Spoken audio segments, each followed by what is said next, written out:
show the video about the potato, But the potato? the Chinese potato? I don't think you sent me a video. Maybe I forgot to send it to you. Yeah, I think It's so. at the very bottom. Oh, was it? I think so. I Oh. saw something at the very, very bottom about potato. Oh, Yeah. then maybe you came in before we had the Yeah, chance to it- show it. Because we were in the middle of like the one that was right, Right, above it, which okay. was the German one. Yeah. And that was right below. Yeah. Well, let's talk, and if we have time, we can show that one. But I'm just looking at the other themes that are there, and we've got roughly a little under 50 minutes. Okay. So let's turn on our. Yeah, there. We had a great brief discussion there in the break. Why don't you put it in your terms? What's your name, please? I'm Jing. How do you spell it in English? Gingy. Gingy. Oh, Y-I. Okay. Yeah. Okay. Gingy. So you're making a very good point. Please do it. And your name is? I'm Mark. Mark. Okay. So if we can have a little discussion with the two of you, then I can maybe follow up. To repeat my question? Or... Yeah. For the audience who are not here in class today. So we'll film. Yeah, basically, I have a question about the different impacts of different types that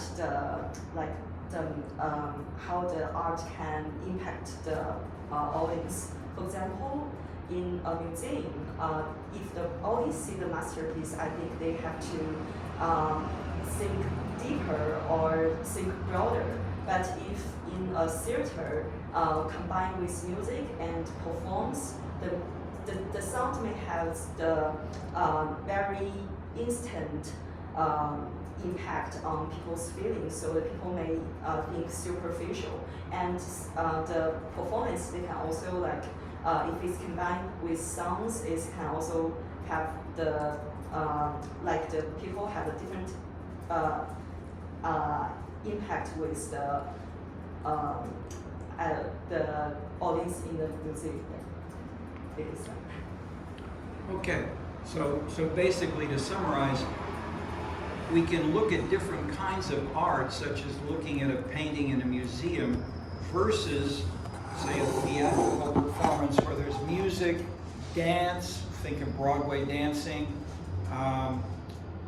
the way it's performed in terms of the individual actor or actress or singer who's on the stage, combined with the lyrics or the word, the plot may be separate from each of these. Where and how might these be combined? And you're pointing out that this may be in the theater, but I'd say it depends on which kind of theater. But Mark, do you have any follow-up on any of these? Yeah, I mean, I was thinking that in a certain sense, certain religions have an element of performativity that sort of element of like a performed culture. So you see that in Catholicism. I think you see that a lot in like sort of Black church as well. Sort of like there's an element of like lyrics, like musicality and performance. And there's a lot to be said about like other religions. Like I'm not an expert in ancient religions, but there's an element of that thread. Like religion is this sort of cultural sort of performance that engages people like from the entire sort of society to believe in something, and the way that you sort of indicate that is by performing. So, Catholicism was spreading, this sort of ideology, this sort of belief system to the masses by getting them to come to church, to engage with the priest who would read sermons and gospels, which were originally in Latin that populace didn't know. So there's like an element there of like church as cultural performance, as a space for performance. Good points indeed. Think of medieval Europe, across France, villages in Italy, Spain, they often would build, I won't say often, but some of the most dramatic activities. Well, there was no national state in the medieval period in Europe, and the counterpart was the Roman Catholic Church going up to the Vatican, and they tried to build cathedrals, not just little baby churches, but dramatic cathedrals with Notre Dame in Paris, and then individual popes, but then lower level officials within the Roman Catholic Church had a lot of money, and they used it to hire and have artists create paintings, statues, ceilings of churches, and have many frescoes and works of art inside churches in dramatic ways that were drastically different from the Calvinist, austere, simple churches, such as within Budapest, when you had battles taking place between the Protestants and the Catholics. When they would take over the same church, one would take over if the Catholics had decorated beautifully, the Protestants tended to destroy some of these arts or take them out away from the church in order to send a message that these are selling out to the materialism, if you will, that kind of thing. Whereas we want to have a more abstract conception directly relating to God. So there would not be a confession where you would have a priest sitting there and you would be in your little box and you would confess your sins, and the priest would listen and he could give you redemption through the church, could make you pure or repure, whereas you had to do that yourself in the Protestant church. And so that sense of directly connecting to God and reading the Bible yourself is the Calvinist Protestant tradition, which then the English implemented this in their colonies. So in Nigeria, in India, South Africa, the English administration permitted and encouraged, let the churches, let the evangelical churches like Baptist, that is not the Church of England, which was more like the Catholics, but the Baptists, the Presbyterians from Scotland and the like, would build churches and would teach people to read at all in places like South Africa, Nigeria, and India and the like. So in that sense, there are differences today. And then in Latin America, of course, it was all Catholic, in contrast to the English colonies, where you may have others. Or so within Africa, you could have Belgian next to English, next to French, next to Portuguese, with colonies, and they each were doing these different things, including, that is, in general, there has been more of a tolerant perception, at least, or tolerant policy in the English colonies, whereas the others, people who said, get rid of the colonizers here, they'd be killed in Belgium, in the Belgian colonies. So Belgian Congo still has this tradition of being very, very tough on people who are politically dissenting. Okay. So, one or two points there. Linking this then about the theorizing, the aesthetic joining of these, but your point about adding types of art together and linking this in a church, as Mark pointed out, that this can happen and potentially happen more, have more impact on legitimating Catholicism and Christianity, which when we've compared these patterns, for instance, even today, with data for zip codes or blocks, for every block and every zip code in the United States, we have 50, 60,000 of these zip codes. We then look at where are churches, And in France, they tend to have big churches, and even if they're not all cathedrals, but the churches tend to be in the big main streets, in the bigger cities in France. In the U.S., by contrast, people create little churches wherever people are, especially where they're African Americans. And so you have lots of little Jehovah's Witnesses or individual ministers may call them sometimes storefront churches. If they don't have a church at all, they have a storefront that's abandoned, and one minister will come in and either get it for free or get it for a very low price. But the idea is there are lots and lots and lots of little churches in all over, and I'm sensitive to Bronzeville, or if I bike around Chicago. You have these all over, and churches, and where churches are found are related to where people live, in particular, distinctly more so in African American neighborhoods. Okay. Theory, one of the biggest theories here in this respect of articulating what you observed changing in China is featured in chapters 1 and 2 of our book Scenescapes. And so we have today in the reading the section on the land, but I'm bringing in, of course, a critical point which you have just made, genuinely, and that comes from. So we had last time we had images we may or may not have. I think it's shown in some of the videos, both by me or by Dan Silver, and then one that was lost, showing Wagner and Levi-Strauss together.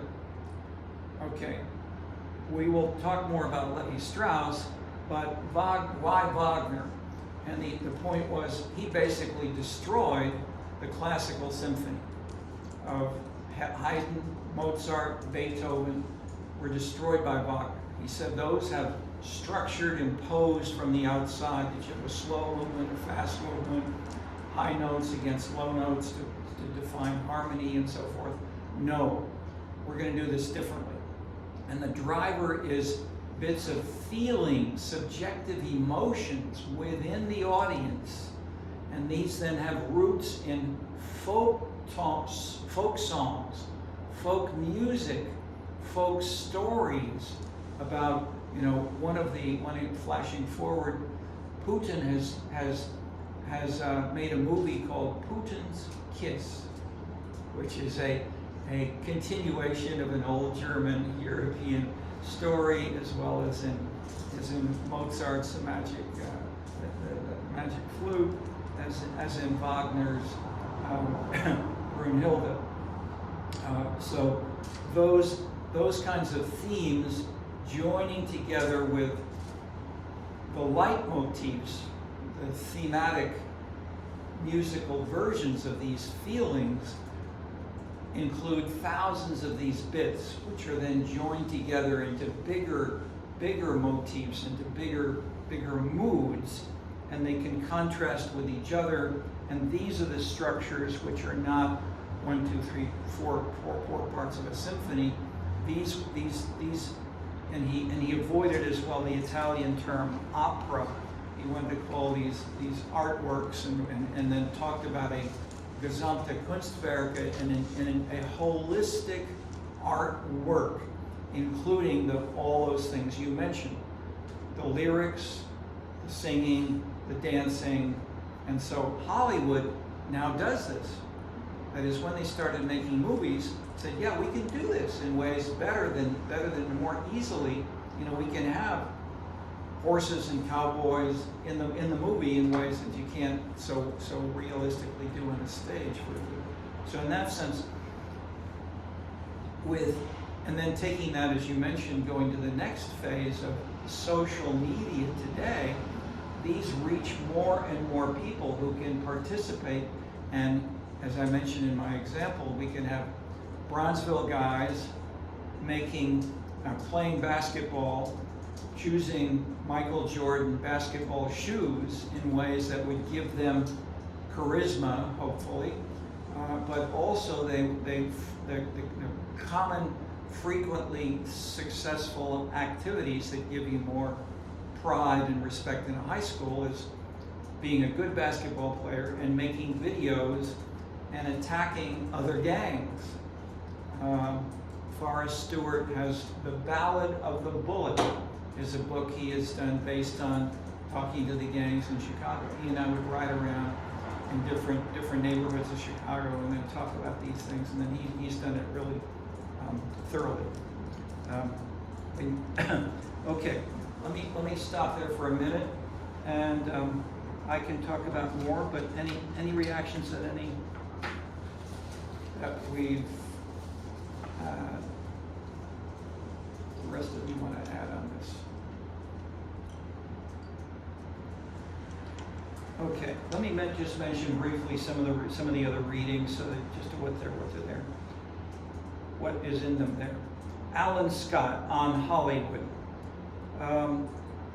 This is a good, hopeful title that might connect with what we're talking about, and he doesn't at all. It's written by actually he's a Marxist. He's an economic geographer.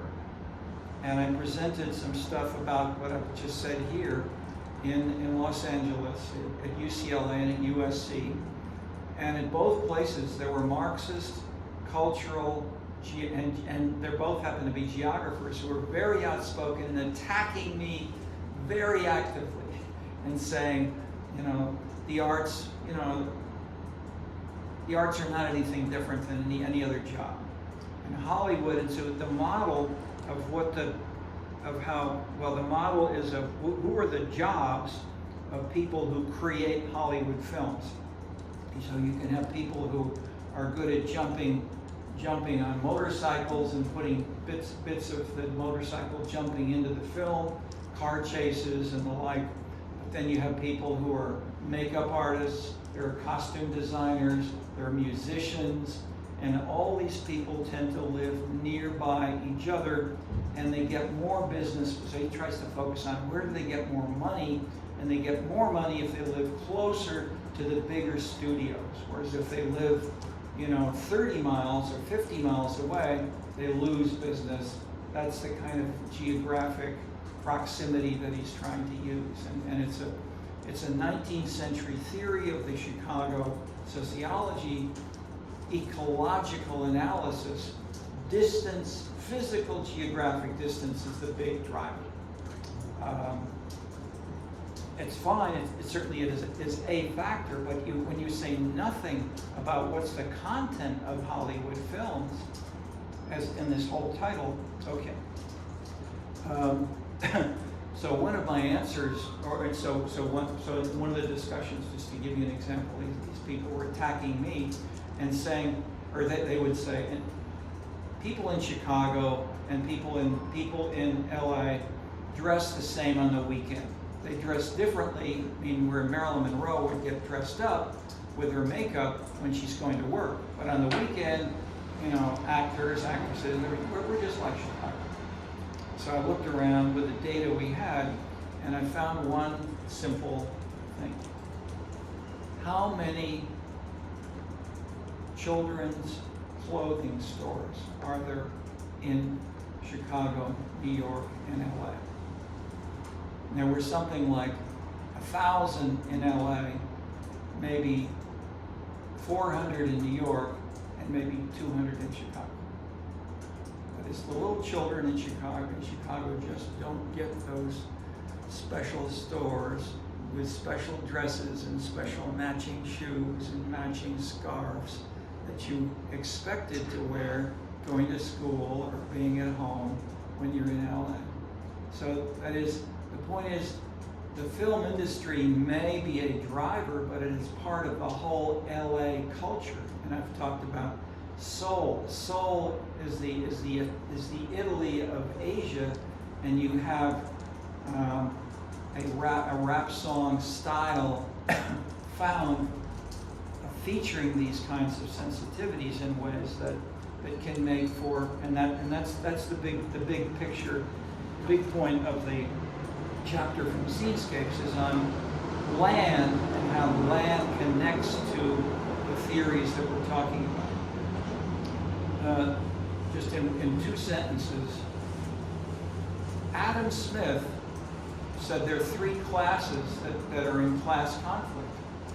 Everybody heard about class conflict in Adam Smith? Almost nobody has heard. No, people, even economic majors don't pay attention to this. But Adam Smith uses landowners, capitalists, and workers. How many classes are there in Marx? Between, say, under capitalism? I was just thinking like maybe workers And capitalists. and capitalists and Bourgeoisie and proletariat. yeah. But you could call them proletarians, but basically proletarians and capitalists, 2. The point is Marx killed the landowners as a class. He didn't, and he wrote a book that wasn't published until the late 1930s. By the Russians founded it and published in 1937, I think it was. It's called the Economic and Philosophical Manuscripts of Marx. And he's hating the beauty of the countryside that is written about in English poetry, and how much English love farmers and growing their gardens themselves. Working in the gardens is a very powerful English kind of tradition. And so Marx didn't want to have this. So this is false consciousness. So in that sense,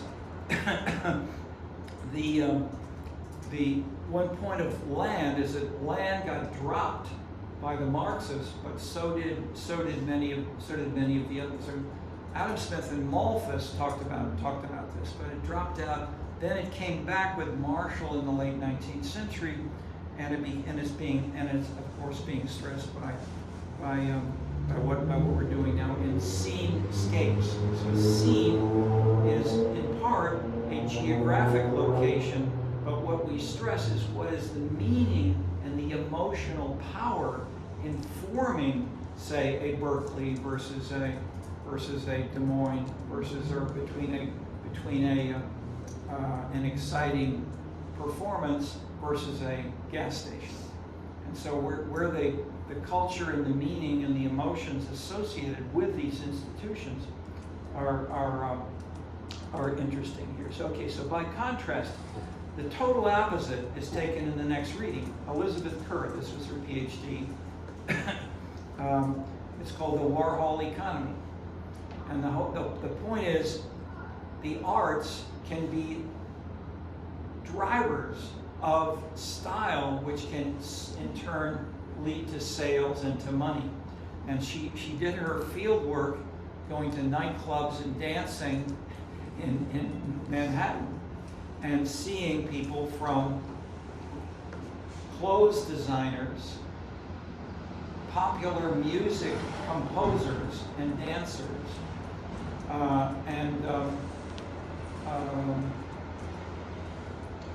popular music designers and artists or painters like Warhol. So these 3 kinds of people were all thinking about taste, color, combinations of colors, hem length.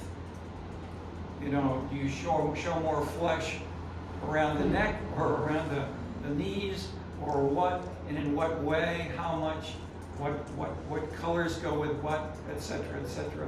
And so what she points out is how much each of these 3 kinds of art influenced one another, and that in turn led to new styles in clothes, and then how they then used marketing and combining with advertising in the fashion magazines to sell new styles, etc., etc. Okay, Christina Sakamoto is a more statistical analysis, which asks the same analytical question of the last 2 readings. What drives what? How much do the arts drive jobs, or are the arts driven by money? And so these are, I'm simplifying a little bit to say it's either the one or the other. It can be, clearly it can be both.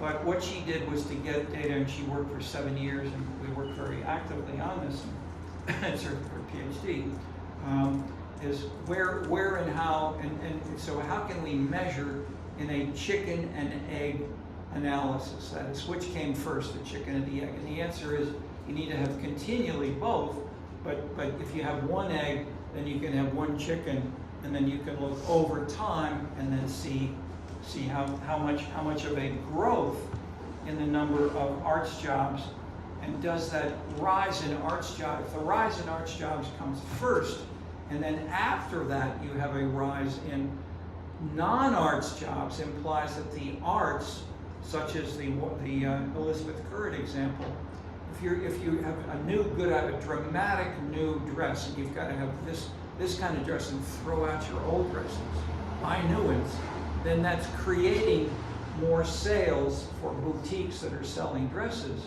rather than people making more money in a boutique, and after they make the money, then they buy art. So you can measure total arts jobs in a city or a neighborhood, and then try to see how much the one or the other, or combined. We've got well, okay. We have at least two of you talked about China with Chinese examples. Probably you don't know about, or either of you two ever hear of this song called "Potato, Potato, Potato"? Probably not. Okay. Can we show it? Can we show it now? Okay. I'll tell you background while she's getting set up.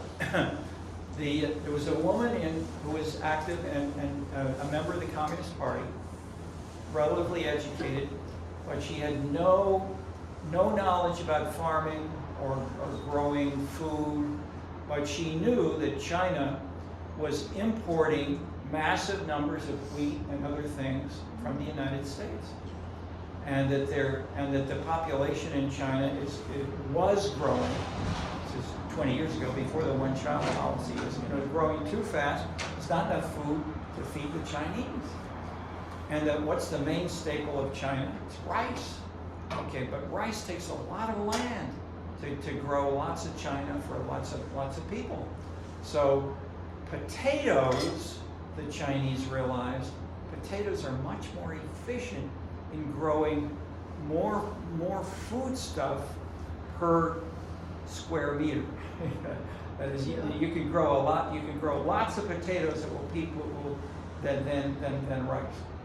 So they started. So the government, the national government, started to subsidize. Go ahead and start. A population as big as China's requires an enormous amount of resources and food, more than China's farmland can naturally produce on its own. The Chinese government recently reported that its farming practices are too intensive to be sustainable. The problem is that China's demand for food has been growing more quickly than its supply. Last year, the Chinese government decided on a bold solution: Potato. to transform the potato into one of the country's staple foods. But in a country famed for its rice consumption, getting people to love the spud will require a persuasion campaign of epic proportions.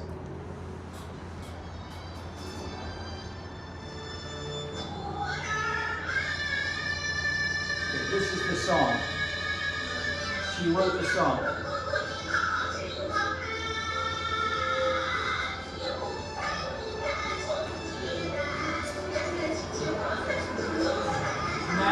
Chewy and organic. This is a sister potato, a loyal Communist Party member, spud farmer, and all-round potato proponent. With impeccable branding, she's taken it upon herself to raise the profile of the humble potato. 我肩负着一个责任，要推进马铃薯在中国的发展进程。土豆，碳水化合物、蛋白质，然后呢，具有抗氧化、抗衰老、抗癌症的功效。现在科学家们告诉我，土豆是减肥的，为什么？所以土豆吃了有好多好处啊！土豆卖得好，发展得好，土豆姐姐功不可没。我是土豆，土豆就是我。It's fair to say that Sister Potato, as she insists on being referred to, is all aboard the government's potato push. In addition to her music and marketing appearances, she's also created a range of self-promoting potato products. 所以这个是一个很好的挣钱的机会吧。所以我非常爱土豆，但是我也爱钱。2块钱一个，2块钱一个啊！土豆给了2块钱一个，土豆泥做的馅儿，土豆粉做的皮儿。啊？买了品尝，买了品尝啊！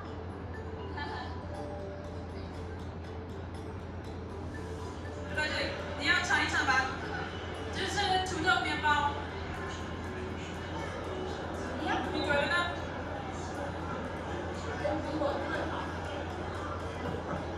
？Sister Potato may have her eyes on the potato bread, but that doesn't mean that the government isn't onto something. The food supply gap in China is driven by its rapidly growing economy.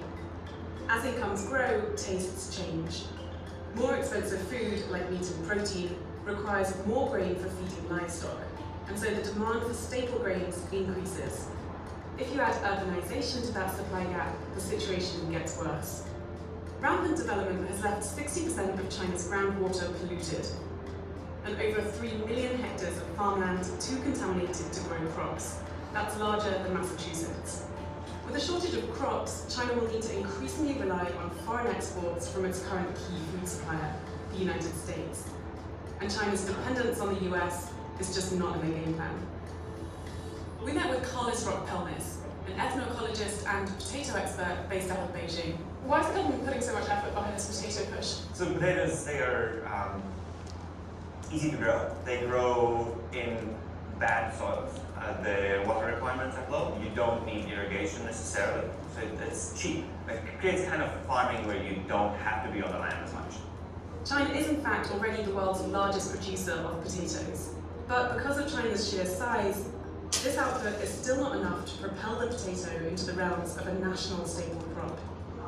I mean, surely if anyone can succeed, China can succeed. It's a one-party government. It's got the ability to push policies left, right, and centre. It's a little bit of the Ministry of Agriculture versus the housewife, and you really don't know who's going to come out on top. How difficult is it to change that mindset and to get Chinese people to embrace the potato? It seems that it will be fairly difficult. Potatoes as a spud, like an actual, round potato, it's seen as not Chinese, it's foreign, and it seems as something that poor people would eat. And then products that are based on potato starch are just kind of a little bit creepy. 这是我们叫火星土豆泥，我们是看了电影的这个火星救援之后，他只吃土豆，我就想我说我能不能创意一道菜这样我就想模仿火星上的感觉。这道菜呢，我们希望避免你吃的。Beijing-based entrepreneur Wang Dafei is jumping on the potato bandwagon. 那我们也希望呢，能够通过餐厅的方式，跟国家一起来推动这个土豆的主粮化的这样的一个战略实施。His new potato-themed restaurant opened last year.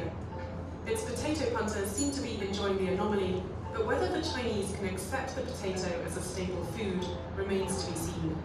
如果你只能吃米饭还是土豆，你最喜欢吃什么？米饭。为什么？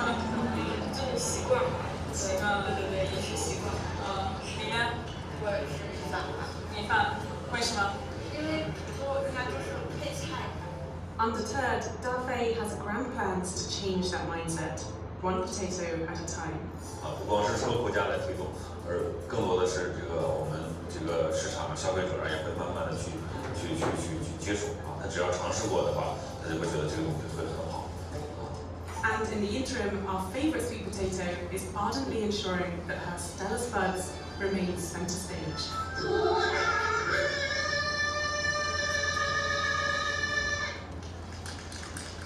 Okay. So, how about that? In terms of the question, which is the driver and which is the driven, that's the chicken and egg. Or we can call it potato versus the rice. But if the government is so ambitious as to say, we want to change the whole basic food of China, France and the US would never attempt something as narrow and simple as that. Or that is, it's dramatically transformational in a simple policy, but which is hugely ambitious. Okay, well, she wrote this song herself. She just showed up at a meeting of potato growers and she sang it, and it was so dramatic that people said, "Hey!" And so there was a BBC initial, a longer video. I heard of it first, and then we found this, and I will leave it. I mean, I think it's a dramatic illustration of the bigger theories that we've been talking about. The last reading was adapted from a master's thesis here in the MAPS program by Yasmin Arakan called "The Arts and Community Development: Identifying the Opportunity Neighborhoods for Artist-Led Revitalization." And basically, we took the data we had for all of the zip codes in the U.S. and divided them up in terms of income, and then also minority Mexicans and African Americans, tried to see how much these differed in the relative impact of the arts. So if we take the chicken and egg kind of question, how much is driver, which is driven? The map that I showed you before, I think last time, we showed you that the results tend to be more in the Midwest and the South. The jobs drive the arts, or they come first. Whereas on the two coasts, they're more often the opposite. So Southern California, Washington up through Maine, you tend to have the arts coming first, and that tends to lead to changing numbers afterwards. So there are differences in land and region, but the question is how much, if we then get down anywhere, any zip code in the whole U.S., then look at the proportion of poor people, African Americans, Mexicans, and find that there are still important impacts of the arts in the lowest income and the highest African American. So I'm living in Bronzeville. I'm giving you Bronzeville examples of these gals will either spend or find a way to get some $300-400 basketball shoes, and they're going and they manage. I mean, they get a cheaper cell phone, but even then, I mean, that still can be $500 to $1,000 to take the videos. Then they go to people who are really good at editing these and who've got fancy equipment, and they've tended to be. One was in Germany, and another guy was a white upper status guy living up near the edge of Wisconsin, and the black gangs would send things to them, who would edit them, and he would then take out the family and the nice style stuff and make them into really tough machine gun shooting people. So the ballad of the bullet is how this transformation of the video, and where many of the gang members are not measuring each other by killings, but their YouTube ratings. That's the transformation. So you can have the arts in that way is spreading actively among low-income African American tough black men in ways that are closer to the same potato. So the arts are spreading everywhere. It's not the same kind of art. I'll get one more example. I was in Paris one time, and I was near the Louvre, and a guy was running up next to me. My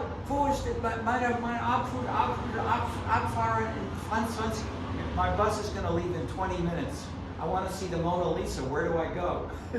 He didn't even ask me in French or in English. He only spoke German. You know, where do I get to the Mona Lisa? Because we're leaving in 20 minutes on the bus. So so that we get little bits of art coming in different ways, in ways that I'm featuring from people who are tour buses, Sister Potato, or my gangster gang leaders they're all using the arts, but they have different ways in which these may affect their lives. But we will explore these as we continue in this class. But any more you want to follow up with a question or comment on? I don't know. I think it's really hard.